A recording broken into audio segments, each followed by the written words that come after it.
bombed that day. What did the president say to you? The president, in a very intimidating way, left us, me and my staff, with the clear indication that he wanted us to come back with the word that there was an Iraqi hand behind 9/11, because they had been planning to do something about Iraq from before the time they came into office. Did he ask you about any other nations other than Iraq? No, not at all. It was Iraq, Saddam, find out, get back to me. And were his questions more about Iraq than about Al-Qaeda? Absolutely, absolutely. He didn't ask me about Al-Qaeda. And we said, but Iraq had nothing to do with this. And that didn't seem to make much difference.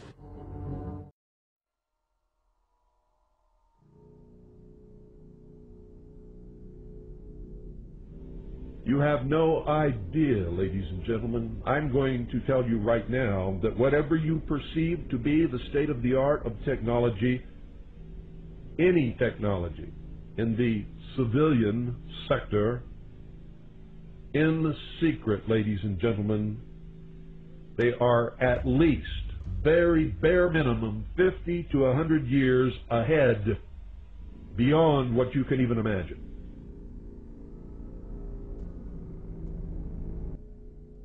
As I was talking to a supervisor at 8:46, we're like chit-chatting, and all of a sudden we hear, boom! An explosion so hard that pushed us upwards. And it came from the basement, between the V2 level and the V3 level. Screams everywhere. A person comes running into the office saying, explosion, explosion, explosion. His hands were extended, and his skin was pulled from under his armpits all the way to the top of the fingertips, and it was hanging on both hands. The false ceiling fell on top of us. The sprinkler system got activated, and when I went to verbalize that it was a generator, we hear boom, all the way on the top, the impact of the plane on the top.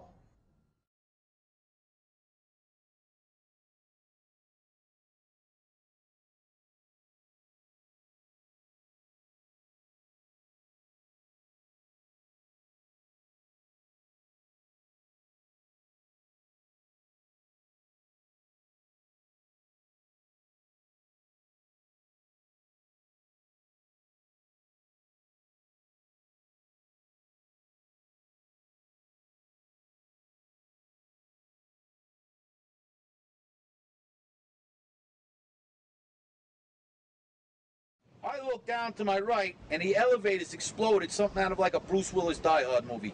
People just come running out of the elevators on fire, fireballed. I mean, it was like, what is going on here? There's something's up here. I mean, the plane's up there, now there's fire down here. We got down to the lobby, and everything was blown out, exploded. Everything was, and we were the only ones in the lobby now. We're going, wait a second here. But for every window in the lobby to be exploded, I mean, them windows were like as thick as forget it. They were 2-3 inch glasses, you know, come on. They exploded out of the lobby, you know, something, it wasn't from the jet fuel. No way. The elevators exploded, they were down from the lobby. The lobby was over here. That should never have happened. Something would happen there, and that wasn't. We came down, it looked like a bomb went off in the lobby. There was no fire, it just looked like a bomb went off.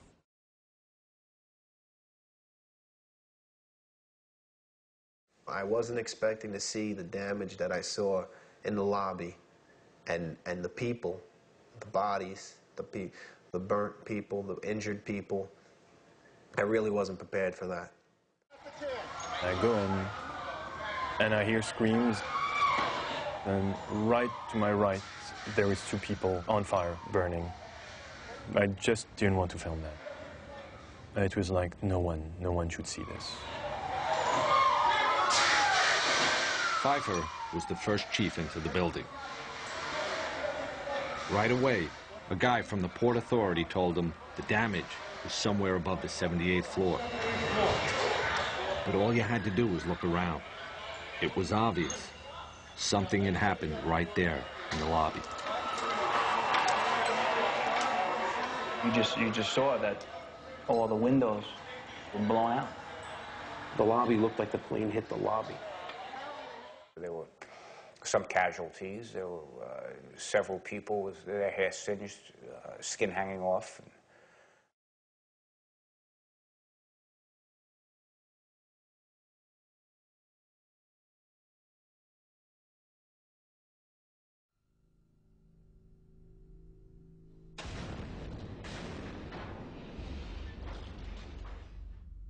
And at that time, we heard a huge explosion. And we immediately dove for the stairs. Get back into the stairs. Let's get back into the stairs, because I had seen what happened in the lobby with the elevator being blown out. I said, if there's another explosion. What I feared, I never in a million years feared those buildings coming down. Never. I did fear secondary explosion or possibly a second plane.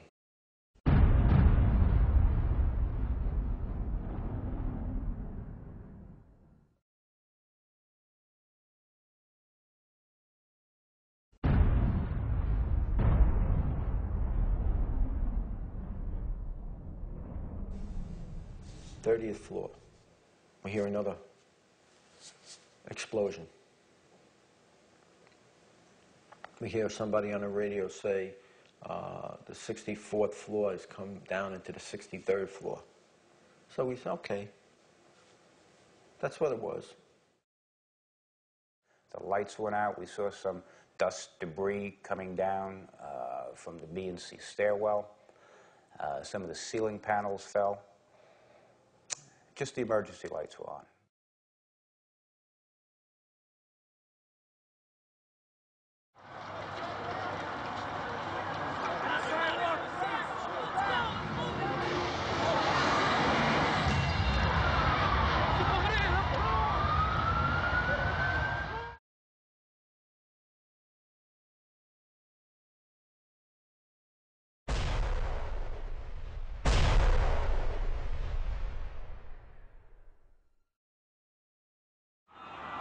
Oh my God! It was a military plane. The ball of fire that came flying out of that one was even worse than the first one.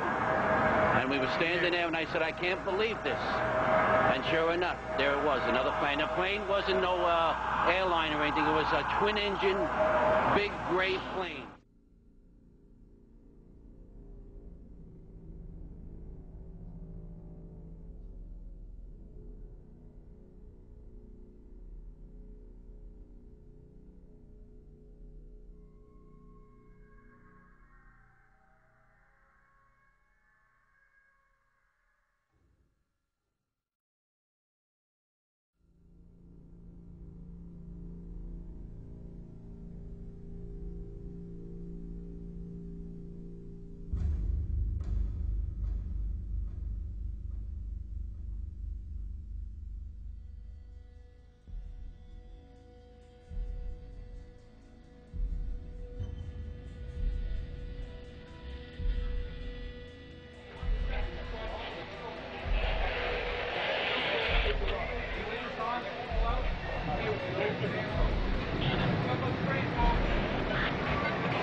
We made it outside. We made it about a block.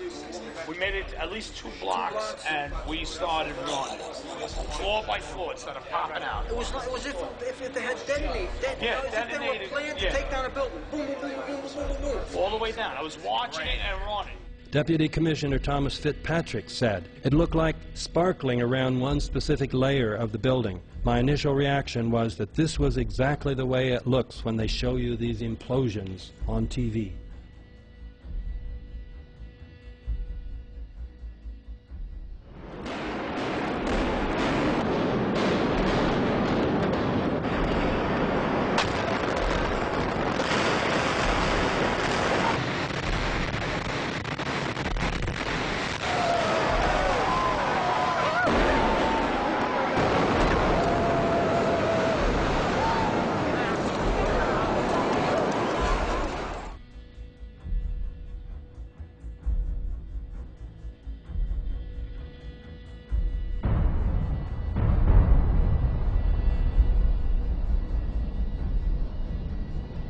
A cross-section from the World Trade Center, weighing approximately 300 tons, was embedded in the southeastern corner of the American Express building. This piece would have had to travel at least 390 feet maintaining enough kinetic energy to embed itself in the corner of the building.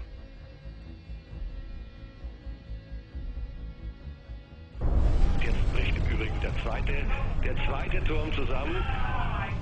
In diesem Moment bricht der nördliche Turm des World Trade Centers zusammen. Wir können nur alle hoffen, dass alle Menschen aus diesem Turm evakuiert sind. Es gibt kein World Trade Center mehr. You have two 110-story office buildings. You don't find a desk. You don't find a chair. You don't find a telephone, a computer. The biggest piece of a telephone I found was half of the keypad, and it was about this big. The building collapsed to dust. Anything I've ever seen like that, I've seen collapses and demolition buildings, but nothing like this was unbelievable. Like I said, there wasn't a door, there wasn't anything to be found. It was all disintegrated, all rubble. Concrete was small little pieces, not even slabs. No desk, no furniture, no computers, no phones, no anything. So I imagine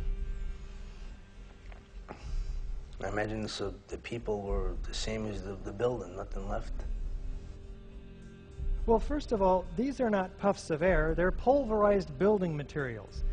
And they occur at 160 to 200 feet, some of them, per second. These velocities are propelled by explosives. How long after that first plane hit did those elevators blow out, would you say? Oh, we were in there for maybe 5 minutes. 5 minutes and the elevators exploded on us. Yeah, we said something's wrong, yeah. I mean, the plane hit up on the 80th floor.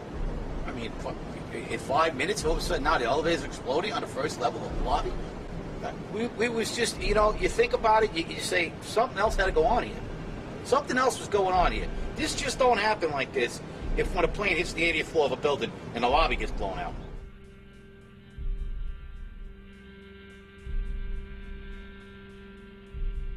You want to call your mother or something? You gotta get back. You know that. You gotta get back. All right. Don't worry about me. We need to make calls right now. And the whole time you hear him thum, thum, thum, thum, thum. So, I think I know an explosion when I hear it. I was real close to Building 7 when it fell down.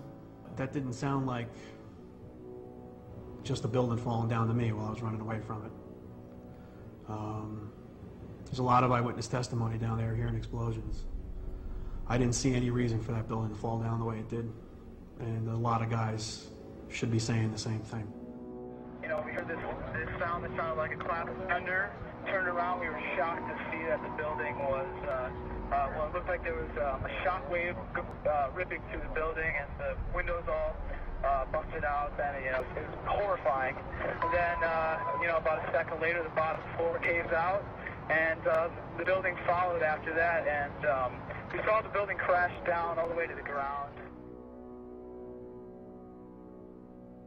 Captain Karen DeShore said, somewhere around the middle there was this orange and red flash coming out. Initially it was just one flash. Then this flash just kept popping all the way around the building, and that building had started to explode. After 9/11, the air at the World Trade Center site was extremely toxic, containing many times the safe level of asbestos and many other dangerous particles. Although this was known, the White House ordered the EPA, the Environmental Protection Agency, to tell the people the air is safe to breathe. The EPA followed this order. As a result, many of the 40,000 rescue and cleanup workers wore no protective gear. So experts have predicted that more people will die over the next 10 to 15 years from breathing the toxic air than died on 9/11 itself. We have no a priori grounds to believe that the Bush administration would have been too morally sensitive to orchestrate 9/11.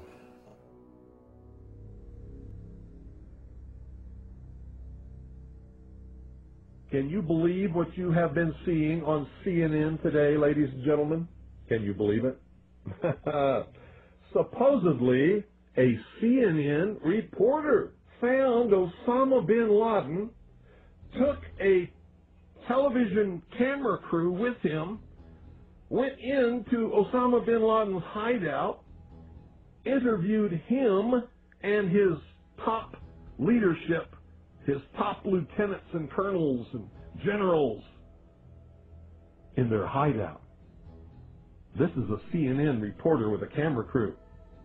And he came out and told everybody, within 3 weeks, Osama bin Laden is going to attack the United States and Israel. Now, don't you think that's kind of strange, folks? You see, because the largest intelligence apparatus in the world, with the biggest budget in the history of the world, has been looking for Osama bin Laden for years and years and years, and can't find him.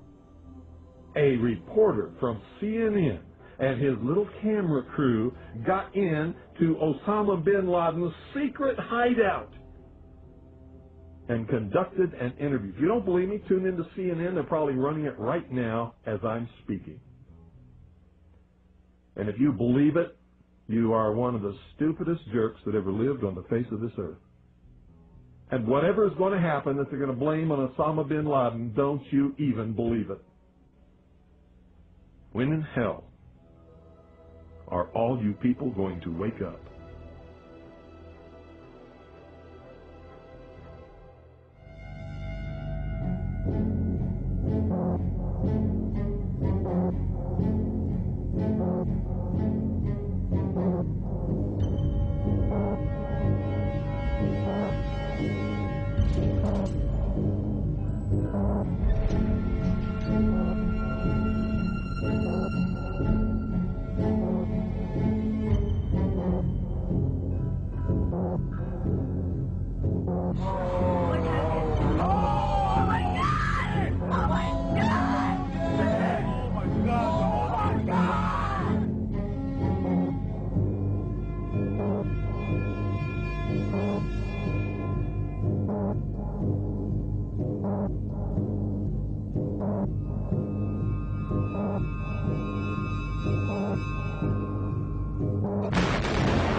An examination of the building's steel beams and columns could have shown whether explosives had been used to slice them, but virtually all of the steel was removed before it could be properly investigated, then put on ships to Asia to be melted down.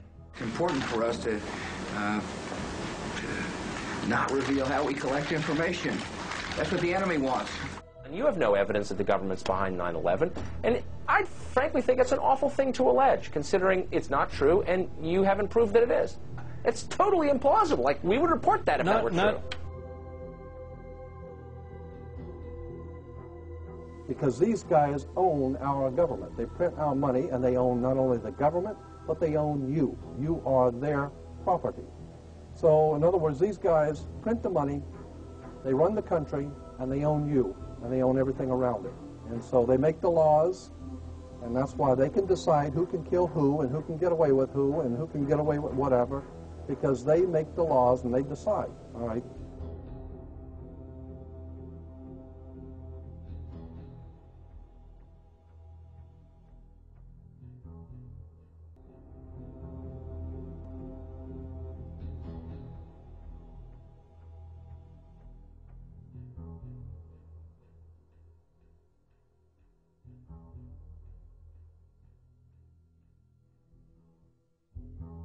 And we'll continue to work together to achieve peace. That's what we want. Freedom and peace. Look at the Council on Foreign Relations. Many members, in fact, the majority, never serve on the executive committees. They never go through any initiation of any kind. They are, in fact, the power base and are used to gain a consensus of opinion. The majority are not really members, but are made to feel as if they are. In reality, they are being used and are unwilling or unable to understand. They may have been or may be members of the Christian or Jewish religion, but that is only to further their own ends.